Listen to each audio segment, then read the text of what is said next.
As you might expect, this video contains spoilers for the first season of Andor. We strongly recommend that you watch it before proceeding with this video.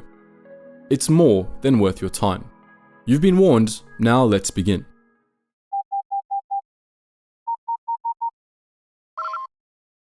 Attention, Sergeant on deck! When Disney announced the slew of new Star Wars shows it had planned for the 2020s, we've got to admit that we weren't all that excited for Andor. It didn't seem like something anyone was asking for. We figured that it would be mediocre, but holy hell were we wrong.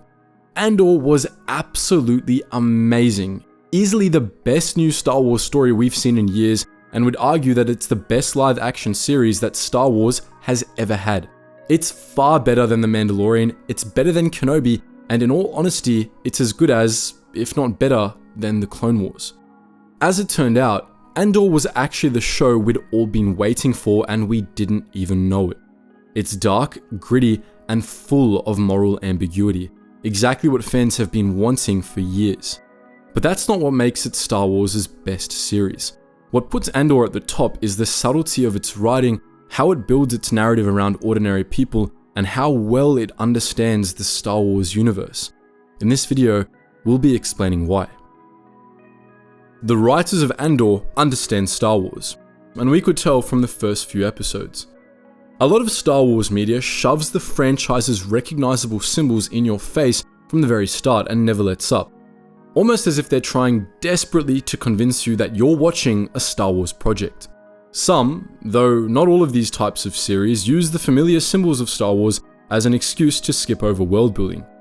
They don't try to give their universe depth on their own. Andor took the opposite approach. It made us wait for the stormtroopers and TIE fighters, introducing them only when Sith got real, and in the meantime, it put a ton of effort in making the world feel like it belongs in Star Wars thematically. It's a Star Wars story, not a Star Wars product. Of course, that's not to say that other projects are bad for having Darth Vader in them or whatever, but the more recognizable symbols and familiar characters are overused, the less power they have, and the smaller the universe becomes. One of the things we liked best about the first season of The Mandalorian was how it didn't shoehorn cameos and familiar locations in left and right, instead taking the time to build its own world and expand the universe. Unfortunately, The Mandalorian didn't stick to its guns on that one, but so far, Andor has. It only includes familiar characters and symbols when they serve the story, which is as it should be. Speaking of, the story is what really shows how Andor's creators understand the lore. With the exception of a few characters, Andor is about ordinary people. Much like Knights of the Old Republic 2, it tells the stories we never get to see in the films, the stories of the everyday folk of the Star Wars universe suffering under the Empire and, ultimately, banding together to bring it down. Andor is about the everyday brutality of the Empire and how it steadily drives people to rebel against it. It's a story of how revolutions are born. The original trilogy, of course, is a story of revolution, but it starts a few years after the Alliance to Restore the Republic has been established. Its heroes are underdogs in the fight against the Empire, but they aren't the ones who started the fight. Andor, more than any other Star Wars project, shows us how that fight began. Because instead of focusing on the heroes leading the organized cells, it shows us the resentment, the pain, and the humanity that made their fight viable. It shows us the everyday side of the Empire's brutality, not the super weapons and Sith Lords. It shows us the quiet acts of resistance, not the grand battles. Andor is about real people. That's a recipe for a fantastic story. At the end of the day, we'll always relate more to these everyday folk and their struggles than to the heroes of the rebellion. The show picks a selection of these ordinary people, the disaffected inhabitants of a backwater world, the prisoners being abused for free labor, the secret police, and small-time agitators, and it lets them tell its story. Andor doesn't just feature great organic characters, its story is driven by those characters. In many stories, the plot is a sequence of events that happens and the characters cope with, but in truly great stories, the plot is a product of how characters, their beliefs, and their motivations interact with each other and their world. Everything flows smoothly and nothing just happens for the sake of happening. The threads of the plot are driven by Cyril Khan's lust for revenge, Cassian Andor's desire first to run and then to fight, Dedra Milo's ambition and desire to prove herself, Luthen Rael's hatred for the Empire, and so on. The result is a smooth, organic, and extraordinarily human story. Those aspects of the story are what allow Andor to make its most important contributions to the Star Wars universe, its characterization of the Empire and the Rebellion. The Empire in Andor is a lot more mundane than in most Star Wars media. Counterintuitively, that makes it the scariest version of the Empire, and it shows that the writers of Andor understand George Lucas's notion of Empire perfectly. Everything the Empire is and does in Andor is entirely plausible. All of it has happened in many countries of our own world. Andor's Empire is the real face of tyranny and evil, one that's cruel and oppressive in subtle, normalized ways. As Luthen Rael said, the Empire in Andor is crushing the people of the galaxy so slowly that no one notices, and that makes it far more terrifying than the more over-the-top versions of the Empire that we've seen. In Andor, the Empire isn't violent or oppressive in most of the obvious ways, but through surveillance and secret torture facilities, through prison slavery and isolated incidents of brutality, it proves that it's every bit as bloodthirsty and cruel. It's slowly sucking the life out of the galaxy, and the ordinary people are numb to it, too crushed by their individual conditions to notice the bigger picture. Those who do understand the true evil of the Empire have their spirits crushed by the sheer size and power of it. It controls the entire galaxy. Its spies are everywhere, and its armies are unbeatable.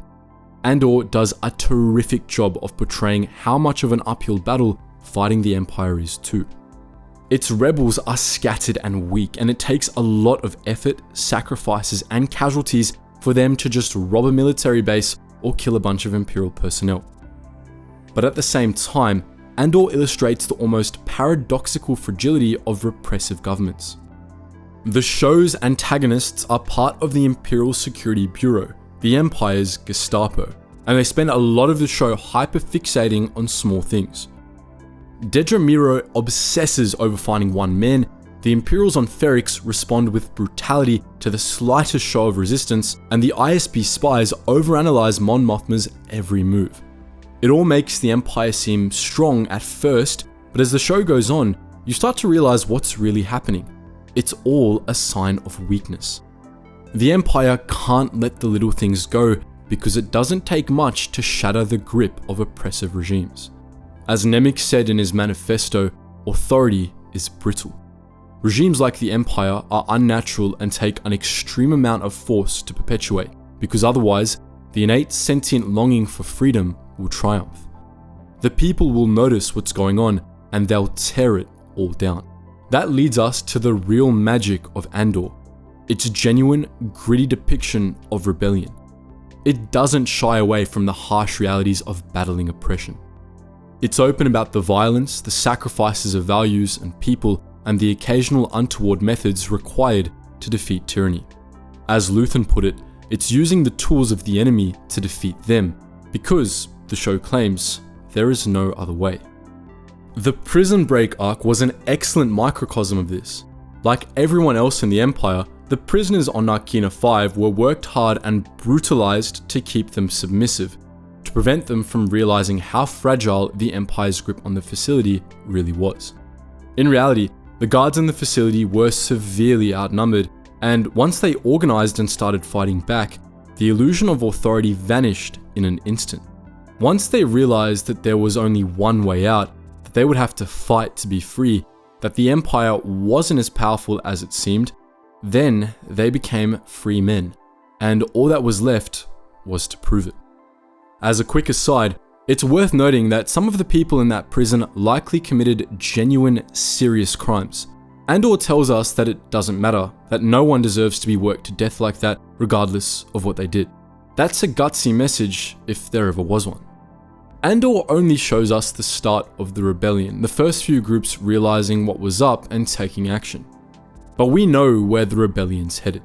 What's starting with prison breaks, attacks on small Imperial bases, and riots in the streets is going to blossom into a galactic-scale revolution. It's starting small, with a few people here and there realizing that there's only one way out of the hell that they're trapped in, but we know full well that that first spark is all it takes to get the fire going. All of this beautifully illustrates one of the core messages of Star Wars, that the only way to stop tyranny is to fight back. Repression comes in many forms, some more mundane than others, but they're all unnatural, they're all illegitimate, and for the people trapped under those kinds of regimes, there's only one way out. Andor has raised the bar for Star Wars shows. They can't give us another Book of Boba Fett after this, not after we've seen how spectacular Star Wars shows can be. We hope you've enjoyed Andor as much as we have, and if you haven't seen it yet, please do. For those of you who've seen the show, what did you think? Are you excited for Season 2? Let us know your thoughts in the comments section below. As always guys, thank you so much for watching, and I hope to see you in the next video.